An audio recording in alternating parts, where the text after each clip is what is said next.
Hey, what's going on everyone? I hope you guys are doing well, and I hope that all of you are having a great day, and thank you for joining me here today for your daily dose of Star Wars. Throughout the sequel trilogy, we have been introduced and have gone on a journey with the next generation of Star Wars characters.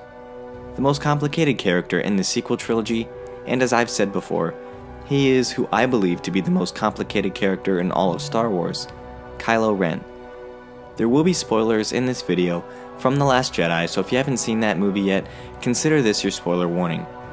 The Last Jedi takes the character of Kylo Ren that by the end of The Force Awakens is pretty split when it comes to his spirit, between good and bad. After he kills Han Solo, the novelization of The Force Awakens tells us that rather than feeling stronger as he thought he ought to be, he found himself feeling much weaker.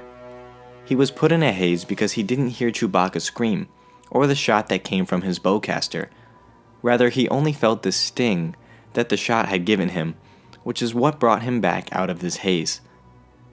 During the prequels, we saw, through 3 movies, Anakin's rise as a Jedi Knight, and fall to become Darth Vader. And while the prequels typically get shots taken at them for the dialogue that came with the chem, or the character Anakin is still really complex, but we are shown a more complex character in Kylo Ren in the sequel trilogy. Hayden Christensen's Anakin, while he is one of my favorite characters in Star Wars, a complicated character in his own right for sure, doesn't show off as well as Adam Driver's Kylo Ren does on screen. Now don't take that to mean that I don't love Anakin or his character or his story arc, because next to Luke he's my favorite character. I truly love Anakin, and I love Hayden Christensen's version of him, and I hope at some point we get him back. But in the prequels, Anakin didn't pop as much on screen as Kylo does in the sequel trilogy.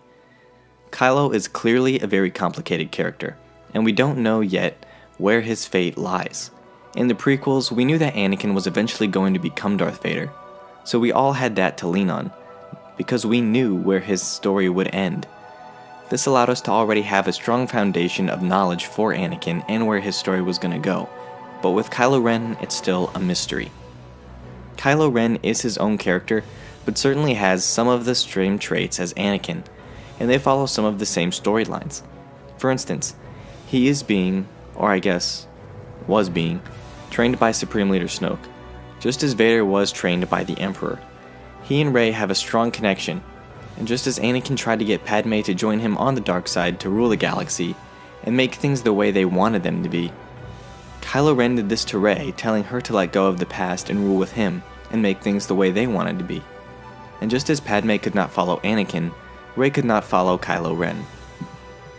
The other reason Kylo Ren is the Anakin we needed is because we are all shown the conflict that has Kylo Ren torn. Rey still sees the good in him, and this is shown throughout his actions in The Last Jedi. Kylo Ren had the opportunity to kill Leia, but was unable to pull the trigger. He was unable to kill Rey and instead saved her, killing Snoke, which still shows he is conflicted and not fully committed to the dark side. Throughout the prequels, this is shown in very brief instances for Anakin, even though the story's focus is Anakin and his downfall. But this new trilogy has been able to strike a balance where it's very clear that Kylo Ren is torn, but it doesn't have to be the central focus of the story.